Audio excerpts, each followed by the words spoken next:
بسم اللہ الرحمن الرحیم۔ السلام علیکم ناظرین، آپ دیکھ رہے ہیں عنایت چیمہ وائس اور مجھے کہتے ہیں عنایت چیمہ۔ ناظرین، عنایت چیمہ وائس میں ایک بہت ہی بڑھیا سٹوری کے ساتھ خوش آمدید۔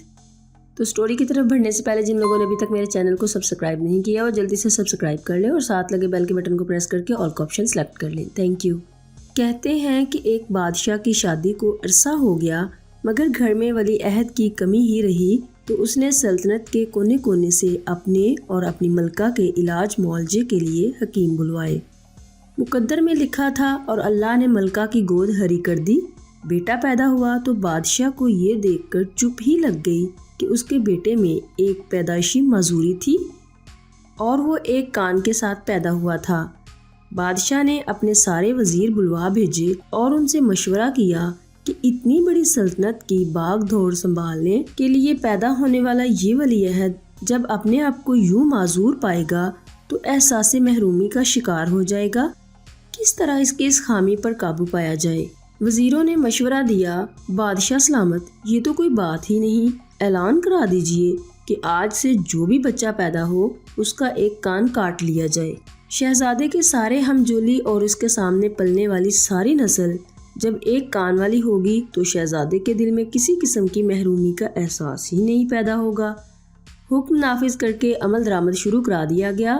اگلے 10 سالوں میں مملکت میں ایک کان والی نسل دیکھنے کو ملی اور لوگ اس عادت اور تقلید میں رچ بس گئے۔ ایک بار کہیں سے گھومتا پھرتا بھولا بھٹکا ایک نوجوان اس مملکت میں آن ٹپکا۔ لوگ 2 کانوں والے لڑکے کو دیکھ کر بہت حیران ہوئے۔ بچے اس عجیب الخلقت نوجوان کے پیچھے پڑ گئے اور 2 کانوں والا کہہ کر چھیڑتے۔ اس نوجوان کو بھی اپنا آپ ایک عجوبہ لگنا شروع ہو گیا۔ تاکہ وہ ان لوگوں میں تماشا بن کر نہ رہے، اس نے اپنا ایک کان ہی کٹوا لیا۔ کیا ایسا ممکن ہے کہ پوری کی پوری خلقت ہی ایسی عقلی معذور بن جائے؟ جی، انسانی تاریخ میں ایسا ہزاروں بار ہو چکا ہے۔ لوگوں کی اسی کج فہمی اور ٹیڑھی عقلی معذوری کی اصلاح کے لیے ہی تو اللہ سبحانہ و تعالی بار بار اپنے نبی بھیجتے تھے۔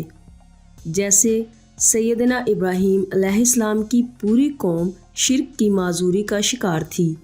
ایک اکیلا ابراہیم علیہ السلام ان میں اور ان کو بہت ہی عجیب دکھائی دیتا تھا۔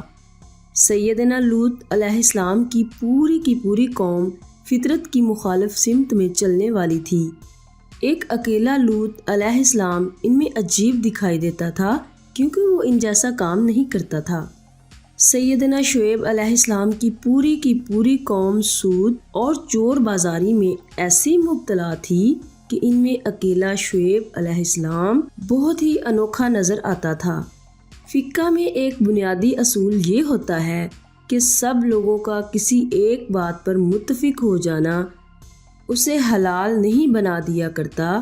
غلط ہمیشہ غلط رہے گا، بھلے ساری مخلوق اسے کرنا شروع کر دے، اور صحیح ہمیشہ صحیح ہی رہے گا، بھلے مخلوق میں سے کوئی ایک بھی اسے کرنے پر آمادہ نہ ہو۔ بات کان کٹوا لینے کی نہیں ہے۔ اگر تجھے یقین ہے کہ تو ٹھیک ہے تو پھر ان کو راضی کرنے کے لیے اپنے سچ سے نہ پھر۔ اگر وہ اپنے غلط پر شرمندہ نہیں ہے تو کاہے کو اپنے ٹھیک ہونے پر شرماتا ہے؟ وہ جو کہتے ہیں نا کہ سارے کے سارے لوگ ایسے کہتے ہیں، جب بھی قرآن میں سارے کے سارے لوگوں کا کبھی ذکر آیا ہے نا تو ان صفتوں کو بتاتے ہوئے آیا ہے کہ وہ تو عقل ہی نہیں رکھتے تھے، وہ تو علم ہی نہیں رکھتے تھے، وہ تو شکر ہی ادا نہیں کرتے۔ ناظرین، اپنا خیال رکھیے گا، عنایت چیمہ کو دعا میں یاد رکھنا۔ اللہ حافظ۔